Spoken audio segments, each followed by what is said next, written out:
Lewinski, Systems Engineer for Palo Alto Networks. Bob has 20 years of systems engineering and security architecture experience. In his current role at Palo Alto Networks, Bob enables organizations to adopt long-term security strategies which ensure uninterrupted execution of business objectives. And with that, I'd like to turn it over to Bob. Thank you, Micah. Thank you for the introductions, greatly appreciated. Let me go ahead and share my screen here.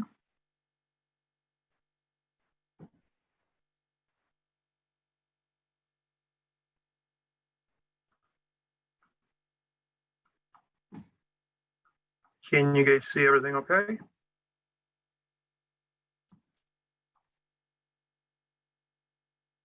Yes, we can see your screen. Thanks, Bob. Thank you very much. So some of you probably know me. I've done some fuel events before, as well as beers with engineers and advisory webinars in the past.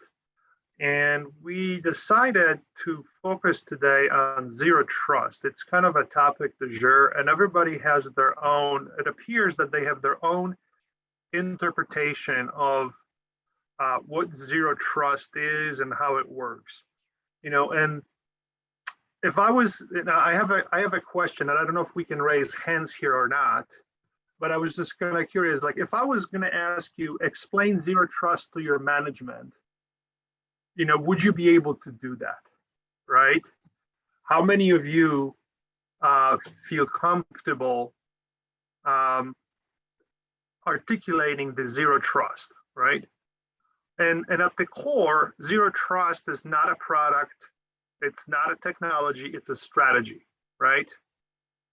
And it eliminates implicit trust, whether you're internal or external, and it continues to validate every user's interaction with all applications across all of their sessions, right?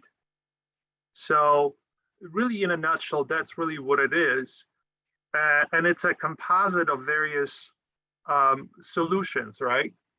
So let's go ahead and talk a little bit about that, right? First of all, a lot of organizations, they made long-term investments in technologies that might have been, you know, some people embrace layered security, some people embrace best of breed, you know. We kind of make fun of best of breed because a lot of people call it expense and depth, right? So kind of take a little jab at it, you know, and then there is variety of other frameworks that companies, you know, try to adapt, right? You know, like I mentioned, layered security, defense in depth, best of breed, you know, and so forth. And then you have CISSP domains, right? You know, so, you know, how do you turn that into zero trust? You know, what's your journey going to be from where you are today to a zero trust enterprise? You know, and I think we all live in the world where we have so many different tools, so much data, and we just don't have enough time and people to be able to process it efficiently, right? To be able to perform threat analytics and incident response and segmentation in a very timely fashion. You know, timely fashion in Palo Alto's world means 15 minutes or less, okay? And in some cases, it means 0 minutes, and I'll talk about that in a second. So we're dealing with complexity. Complexity means that there's going to be security gaps. And then ultimately, who's going to suffer is going to be the user, right? They're going to have a per user experience, and number of help desk calls is going to increase, right? Because we just have so many tools, and the volume of alerts is just going to overwhelm us. The response, and of course, the response complexity. So, you know, just take a typical business email compromise, right? In this particular case, somebody sent an email to somebody in an accounting team, right? And they were able to compromise their email account. In turn, they created a domain that looks similar to the one they just compromised. used one of the old email templates for an invoice, manipulated it, sent it to a CFO for approval because it looked familiar and he didn't look at the domain, right? And then in this particular case, I think that this was two separate invoices or three separate invoices that total $1.2 million in external wire transfers, right? And that all happened in a span of 3 or 4 days, right? You know, how do you combat that today, right? You know, how many layers of security would you need, and how many people would you need to have involved to be able to detect that from start to finish, right, or anywhere in the process? You know, another good example today is that organizations are starting to adopt cloud and containers, right? When we analyzed container images, vast majority of them had known vulnerabilities, and majority of those images contain at least one critical or high severity vulnerability, right? You know, and we're not talking just about application vulnerabilities and you know, operating system vulnerabilities, right? It's just overall containers and processes, right? And then depending on what industry you're in, right? You know, how do you have time to track, you know, your ransomware groups? How, you know, if you're in finance, how do you know what's coming? All right. What ransomware groups or which threat actors are targeting finance or healthcare? And you know, how do you keep track of it, and how do you prepare yourself for that, right?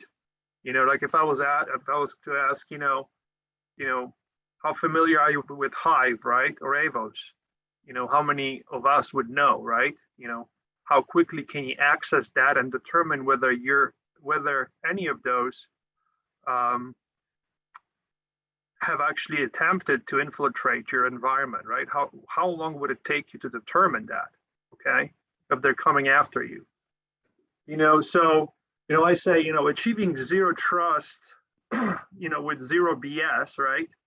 And being able to explain it and articulate it in very concise fashion is kind of an art, right? We're in cybersecurity, and part of our job is to explain complex,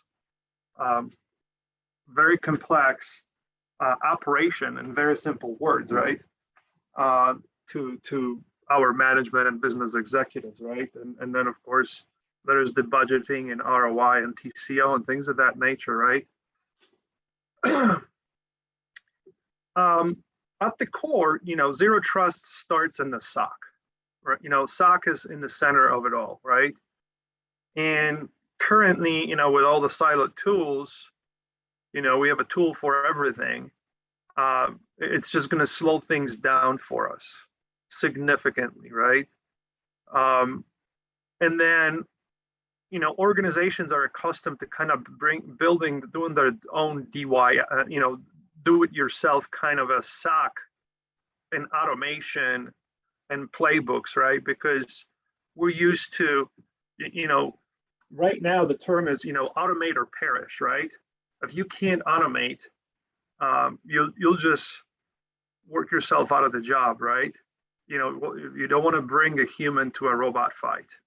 Adversaries are using automation, automated playbooks, and we have to as well. And every organization now has OT or IoT, and those are now being responsible for a lot of breaches as well, right? So what are you doing in that space, right? And a lot of our organizations historically are used to SIEM, right? Security Information and Event Management, right? But not, you know, a lot of those are pretty antiquated, right, in today's day and age. Not a lot of them do automation out of the box. You have to spend a lot of time parsing the data, writing parsers, writing playbooks, right? They don't have out-of-box integration with multiple vendors, right? And so forth, right? So just so you guys know, there is a new emerging technology, XSIM, which stands for Extended Security Intel and Automation Management, which is taking over the conventional SIEM to make everything you see on this screen easily consumable and automated, okay?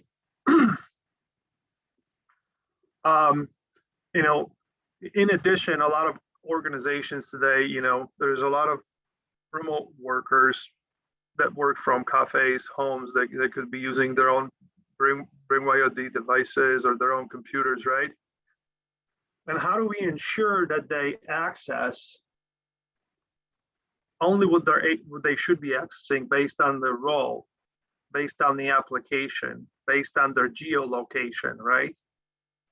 Based on the device they're connecting from. You know, when you think about this, you know, if I am logging in today from Chicago and tomorrow I'm trying to log in from Hong Kong to the same resource, should I be allowed, right? Or all of a sudden I'm requesting access to an application I've only used once in the last year, right? Would that raise a flag in your environment, right? Or all of a sudden I'm trying to log in from a device that does not check, that doesn't conform to our security posture, right? Right, things of that nature. You know, how do you take all of that under account, right? If you were to have access to all the data and be able to automate it and create a uniform security context based on a variety of identities, things like device ID, user ID, application ID, right? Geolocation, and as well as posture checking. How does that all play into the security context, right? All of these things are required to create zero trust. And I actually have a table that makes it very simple. But at the end of the day, you know, various regulatory compliance and security frameworks are going to drive your data classification and governance, right? You know, who, what, where, when, and how, and you know, have you as an organization define what sanctioned applications are, right? And what type of data specific users can access and when and how, right? You know, it kind of starts with planning a little bit, right? You have to define your core business applications, who can access them and when and how. And that same goes to data classification, right? You know, it started with people, process, technology, then it went into, you know, layered security and defense in depth and best of breed, and then, you know, CISSP domains, you know, 8 of those, right? And then now we have zero trust, right? Because identity has been kind of the weakest link. So why zero trust? Why now? Why is everyone talking about it? And what is required to achieve full zero trust? And what I'm going to do here is, like I said, I'm going to deliver zero trust with zero BS in 10 minutes. You know, just kind of wanted to kind of set the stage and highlight some of the problems that we're all faced with. And again, before I do that, are there any questions that we have?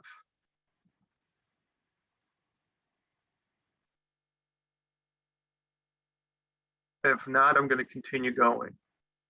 So zero trust focuses on 3 key things. It's pretty simple at its core: users, applications, and infrastructure, right?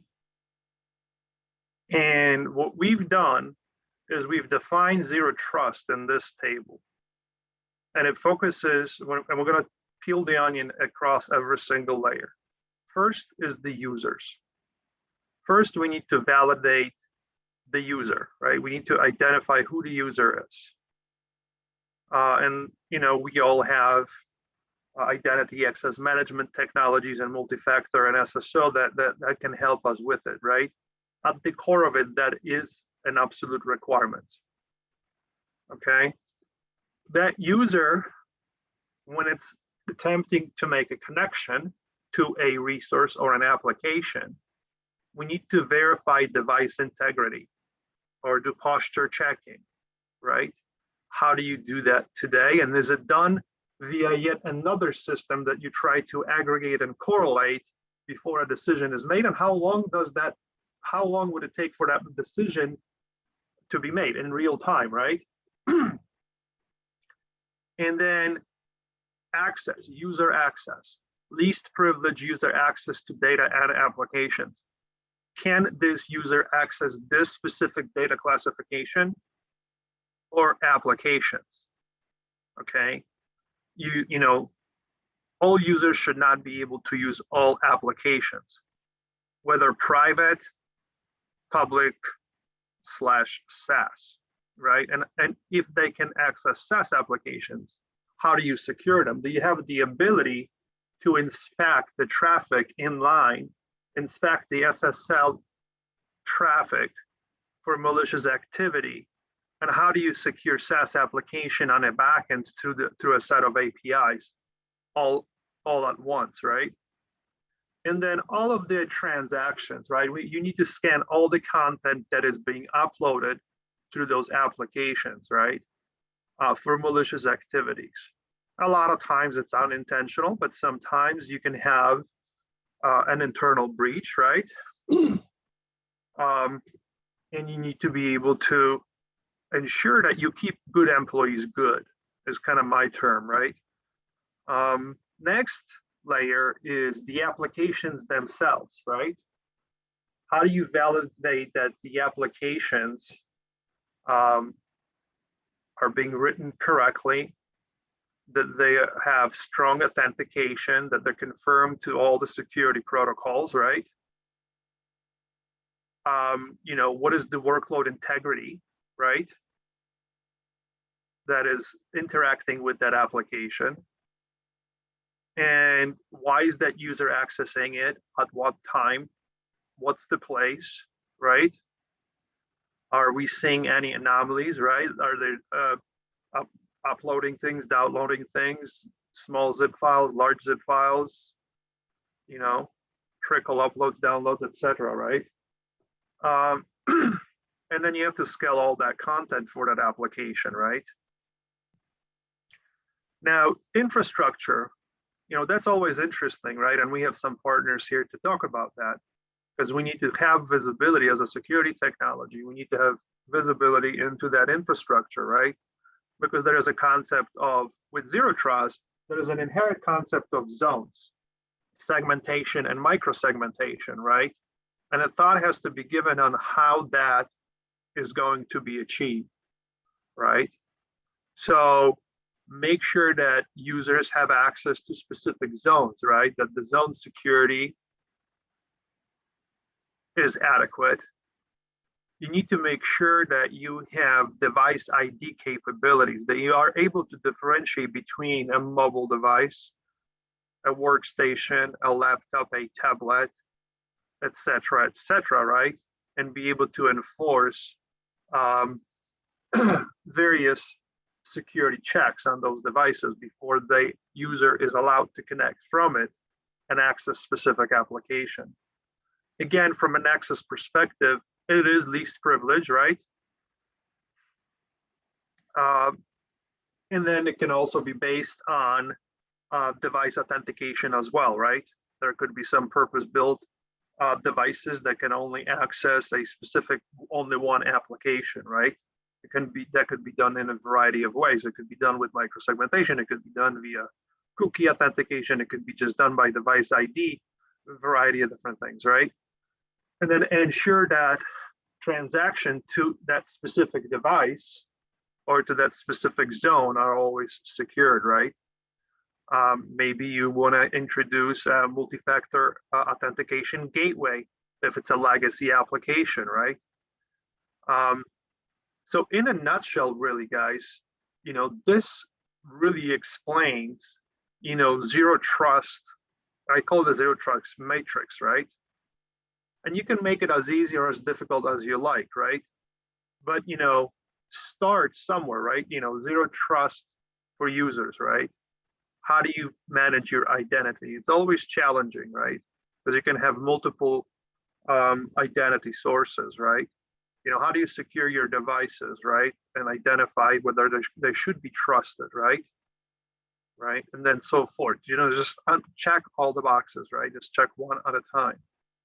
You know, with the Palo Alto networks, zero trust enterprise, this is kind of the matrix in terms of how our solutions overlap to be able to help you achieve that, right?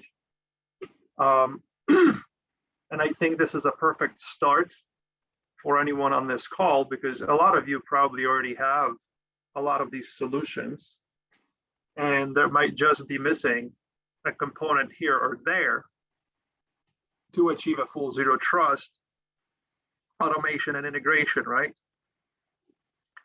So we're always going to want to utilize your identity access management capabilities, right? And I'll talk a little bit about how we do that in a second.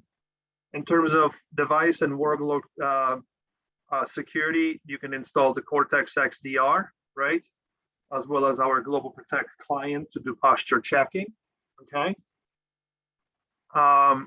In terms of device workload, Prisma Cloud is what will secure your containers, right? And it will do micro-segmentation as well. In terms of access, and transaction security, you're all too familiar, right, with the next-gen firewall and our segmentation capabilities. We've been doing this for 15 years, right? We've been doing zero trust since day one, right?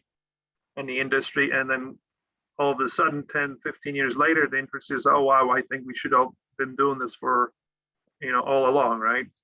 So we kind of have an unfair advantage when it comes to network security, kind of like the 800-pound gorilla, right? When it comes to network segmentation, data center security, application user identity, and now device ID, because you now have IoT security as part of the next gen firewall. I don't know if you guys knew that.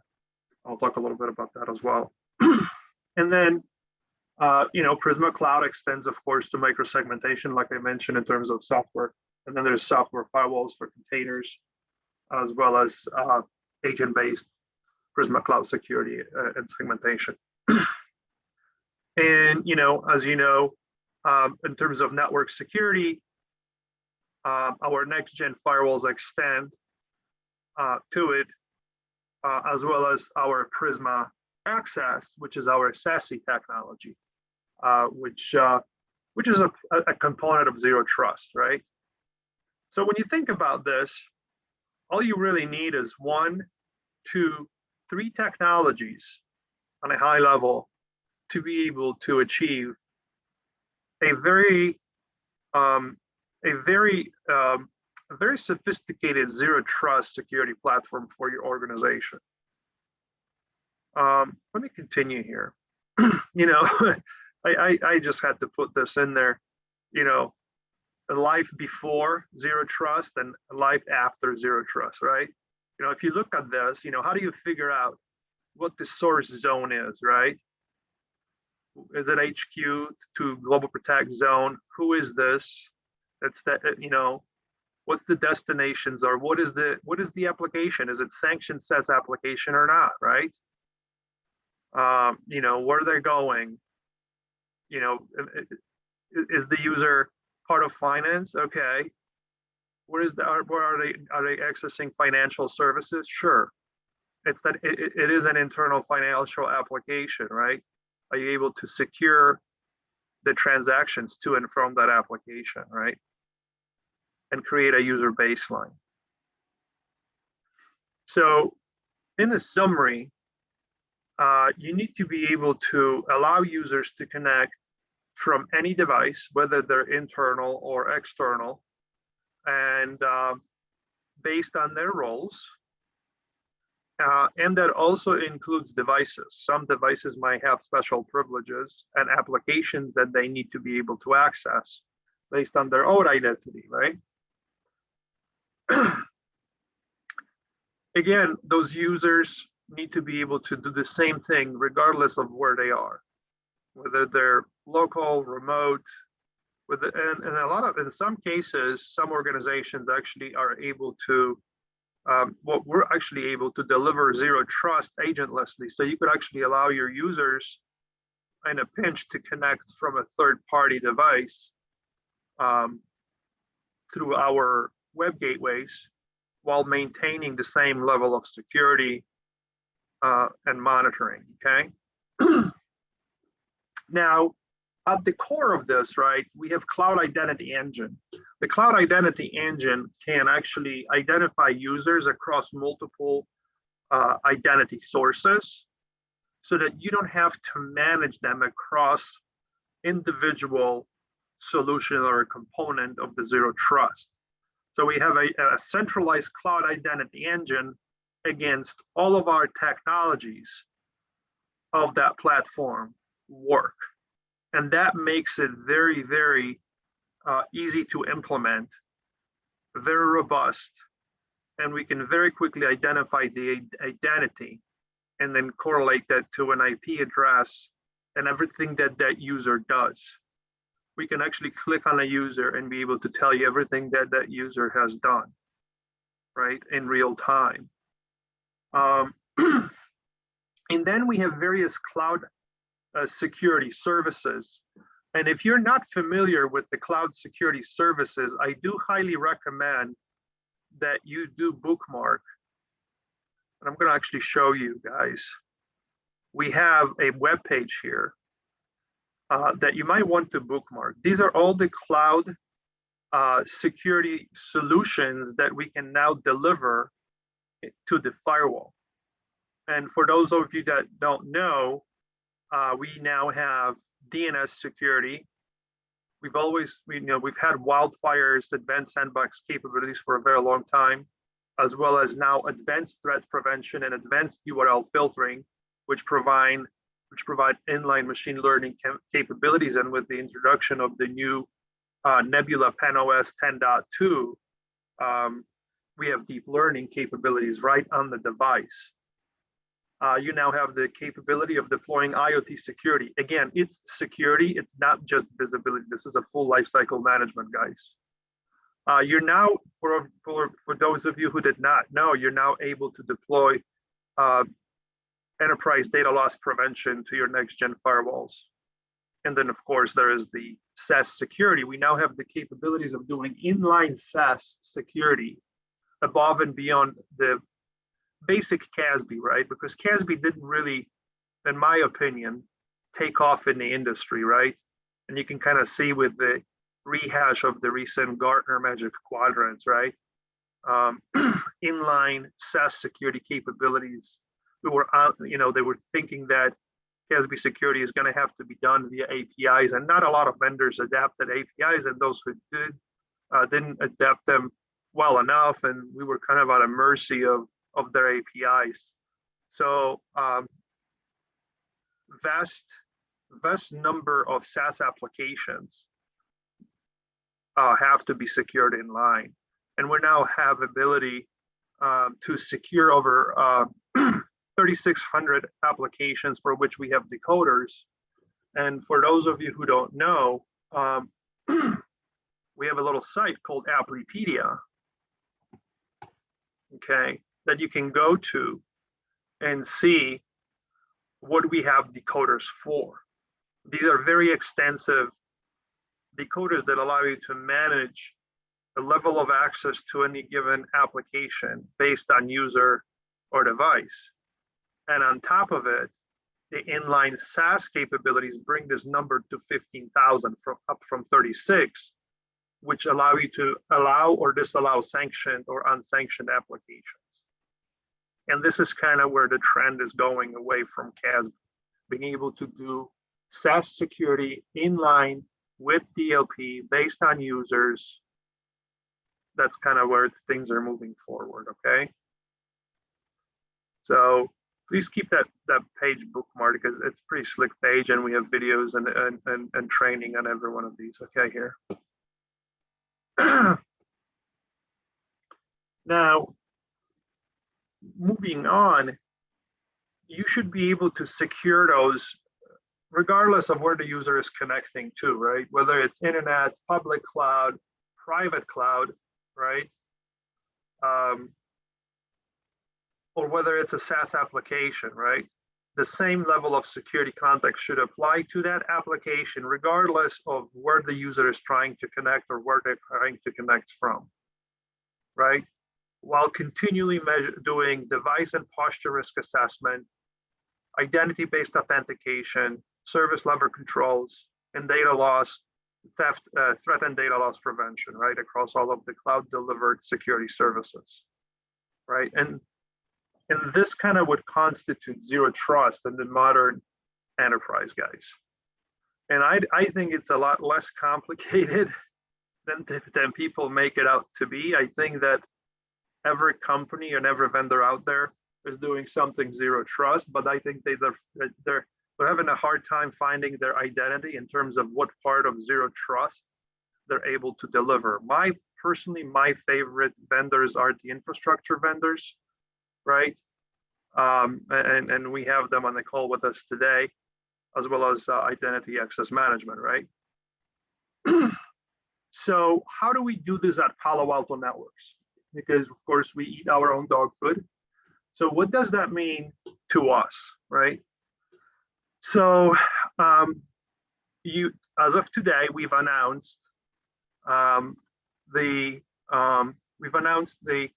xSIAM platform, which will combine the top 3 technologies into one solution.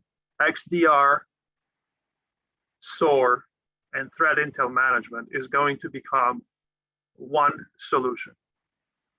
And that will be huge because that will absolutely replace traditional SIM technologies. And it will be able to out of the box perform management tasks for you. And it will be doing advanced threat analytics and incident response capabilities. Basically, we're now going to be offering a SOC, fully fledged SOC solution, okay? That has been announced today. So I do encourage you guys to read a little bit more about that. And we'll be posting things on LinkedIn as well. And that might be a good next topic for the next Fuel event, right? As well as the Nebula PenOS 10.0 release overview as well. So how do we do it? We take all of our firewall logs, our endpoint logs, our cloud logs, as well as third-party logs. I should have added a box over here, but we have ability even today to ingest a long list of third-party logs and be able to stitch them, right? All of this is processed through our Wildfire, right? And depending on the type of log it is, the time to analyze and respond is going to vary a little bit. And we're now trying to make this sub 1 minute across the board, regardless of where the threat data is coming from. And that's going to be introduced in the new platform. All of that happens in the Cortex data lake, where we correlate, aggregate that information based on various threat outputs. And we now enforce that and automate that, okay? So out of the 100 billion events that we as our company process in one quarter, 100 million are auto-prevented, okay? And out of the remaining events, please keep in mind that we call it an event, right? Not a log, because then you have logs. You turn logs into data, and you take data and construct your events, right? There's could be, you need to draw intelligence out of that data that you gather, right? So there was only 2,000 valid incidents, out of which 1,500 were automated, and only 500 that month or that particular quarter had to be manually processed, okay? And we only have 8 analysts working 5 days, 8 to 5, right? So that's a huge achievement, right? And now that is going to be significantly improved with the new platform that we just announced. So this is kind of how Zero Trust helps us stay sane, with hundreds of thousands of customers, right? And data center on every continent and a lot of countries. We've been recognized as a leader, right? I mean, we kind of, like, I'll be honest with you, it's almost an unfair advantage. We, by default, we are a Zero Trust company. That's what next generation firewall, that's how we started, right? And now we just extended it to become an enterprise security company, right? So we're now all the way to SOC and retainer services. How are we on time here, guys? 34 minutes, okay. You have about 20 minutes left. I do, so this kind of concludes my portion of the presentation. I do have some other things that I want to talk about, but are there any questions? Bob, there are a few questions in the Q&A. Okay. Let me see here. Don't trust anybody. Okay. Can you provide an acronym for SIM? SIM is the traditional security information and event management technology. It's been around for 20 plus years, and this is basically where everybody just sends their logs to from multiple sources. And for the most part, you have to write your own playbooks based on some sort of logic. Either that's has already been defined by the industry or by something that makes sense to your organization based on your processes, so that you can take data, okay, and stitch it so that you can actually have valid events to process, okay, valid incidents, right? Because those, you have your data, then you have the events, and then you have incidents. And a lot of organizations say, oh, we've detected 10 billion malicious events, but that doesn't really, that you know, maybe 100,000 of that could be one extended attack, right? So how many true attacks does that boil down to, right? So you have to be very careful with how the naming nomenclatures are used. The fact that you have a lot of logs doesn't mean that it equals number of incidents, right? Or number of attacks. Those could actually also be different. And the new technology that's taking over from SIM is XSIAM, Extended Security Intelligence and Automation Management, which will help you automate these processes, in many cases out of the box. And we also have a marketplace where people publish their favorite playbooks and so forth, and you can score points, and then you can have access to additional tools and so forth. Is DNS security separate license? Yeah, so let me just share the screen. So speaking of the firewall platform itself, so let me just go ahead. I want to share one more thing with you guys really quick.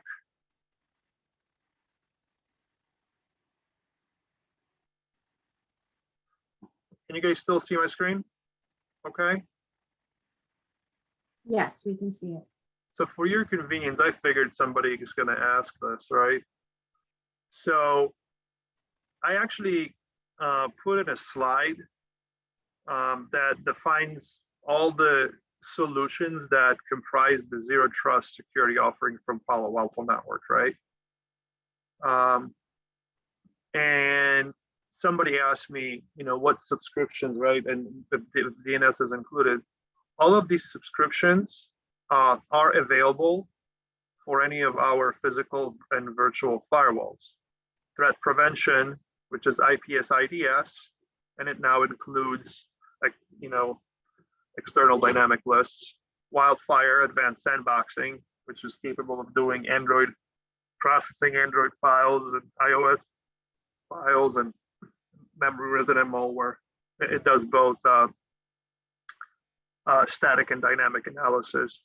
URL filtering has recently been enhanced, guys. So if you're renewing or you're buying new hardware, don't buy the traditional URL filtering. Please purchase the advanced URL filtering, which does real-time web page analysis. It has a lot of machine learning intelligence, and it takes URL security to a whole new level. So don't renew standard URL, just start upgrading. It'll eventually be phased out, right? DNS security is another subscription, okay? Finally, long coming, we've introduced it about a couple of years ago. It has been enhanced recently as well to have different security groups via which you can configure sensitivity. IoT has been recently, another subscription that has recently been introduced. Global Protect has historically been there, right? For smaller enterprises, we have SD-WAN capabilities. Again, that's for smaller enterprises. If you're an enterprise, you will go with our SASE SD-WAN. We've acquired CloudGenix, so that's now part of our SASE offering. And then you can also purchase the inline SaaS security, right, that we talked about. And then you can also purchase DLP. Okay, so these are all what we call cloud delivered security services for the firewalls. And if you look at the top, we can have hardware firewalls, virtual firewalls, as well as container firewalls. Container firewalls play a role when it comes to container microsegmentation, right? We have cloud delivered firewall, which is Prisma Access, which is basically SASE if you look at it here, right? And this is where also SD-WAN comes in terms of network connectivity, right? All of this is now managed via Panorama. And then I see a lot of other questions here. So does URL filtering advanced also act as web application firewall? Very good question. I will get into web application firewall in a second, but from a physical perspective, from a physical firewall perspective, we do not play in a web application firewall space. Even though you're going to be like, between you and I, guys, you're going to achieve OWASP top 6, 7 sometimes with all the security layers that you have on the device, but we're not officially OWASP top 10 certified. We're not an official web application firewall. You would still have to get a physical one if you're operating in a physical data center, or if you're operating within a container environment. I'm going to tell you how Prisma Cloud does that, because Prisma Cloud now includes web application firewall. But that's a different use case, not a physical data center, virtual. In terms of, let me see here. I hope that answers that question. Can we get slides? Of course, we'll get slides, no problem. Thank you. Really quickly about secure access service edge. Gartner again changed their magic quadrant, which now also includes CASB security, I believe, and that's kind of funny. I think they've gone back and forth 3 different times. Are they going to classify this technology? Again, SASE, sometimes it's confused with zero trust access. It is a big component of zero trust access now that majority of the workforce are remote, but it is not, it doesn't exclusively define that, okay? There's other technologies that you also have to implement with it. It does represent a big part of it though. That's why a lot of people use the terms interchangeably. The most important part of any type of a SASE solution is autonomous digital experience management, because now I call it mean time to innocence, because now we're relying on people's home networks, their computers, their Wi-Fi, their ISP providers, and so forth. And a lot of times when they have a problem, well, guess what they do? They call the help desk, they call the network team, they call the security team. Hey guys, it doesn't work, it's your problem, right? So how do you prove that it is, that our technology and your processes are not the culprit, right? So this technology allows us to very clearly define if there's a problem with the computer, with the local network, with the local ISP, or even the SaaS application provider itself, right? Or the cloud partner, right? So this technology continually manages, continually measures application performance, and you will automatically know if that user is just a one-off or if this is a prevailing problem that you're going to have to work on, okay? Then you have your your security level, right? Your firewall as a service, your ZTNA, right? See how that could be confusing sometimes. It's ZTNA because it delivers all the ZTN components for the specific user.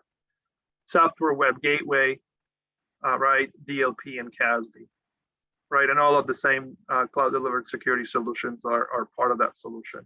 And then another critical thing is network as a service layer, which is SD-WAN, right? Our SD-WAN appliances.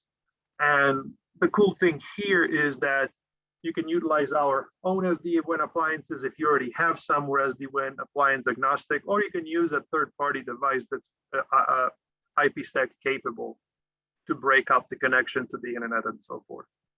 But that's kind of on a very high level what SASE is. And I wanted to kind of bring that up because a lot of people think that SASE, you know, is ZTNA, right? But it's just a component, right, for remote users and remote networks, right? The private access is what people call it, right?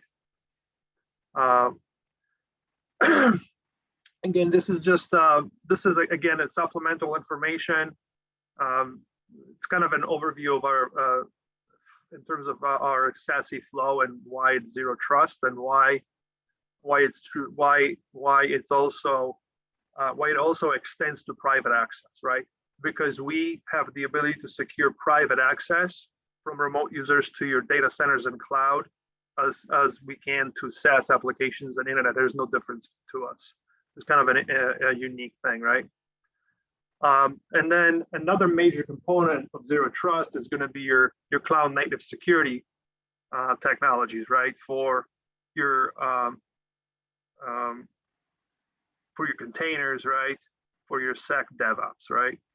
And this is also where the web application firewall would come into the picture, which would be delivered as software instead of hardware.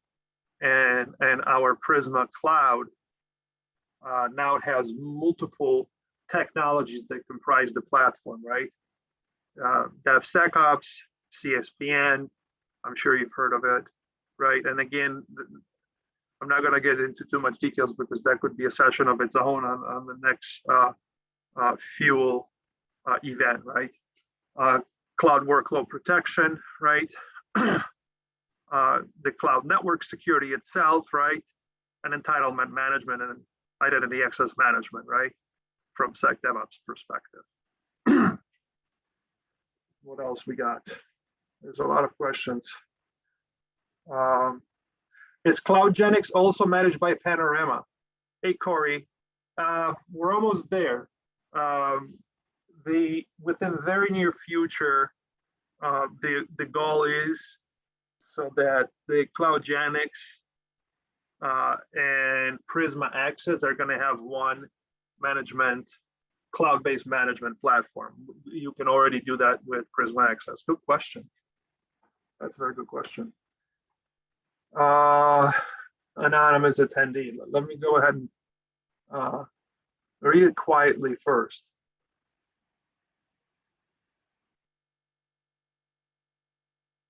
Is the LAN not something that is focused on zero trust anymore? No, it is. By default, our physical firewalls, so if you go to,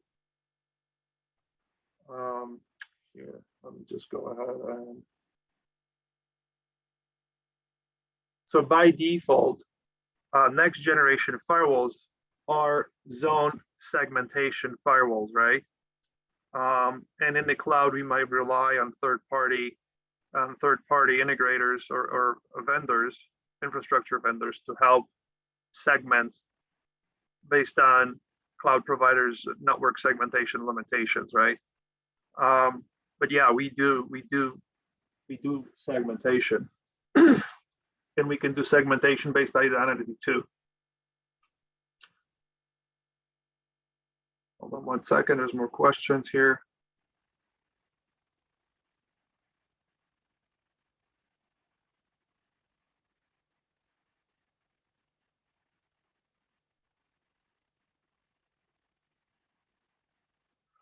Yeah, no, I see what you're saying here.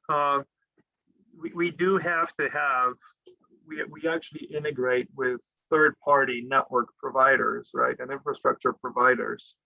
And if you go to, I'm gonna actually, it's a very good question, tough one, and I like it.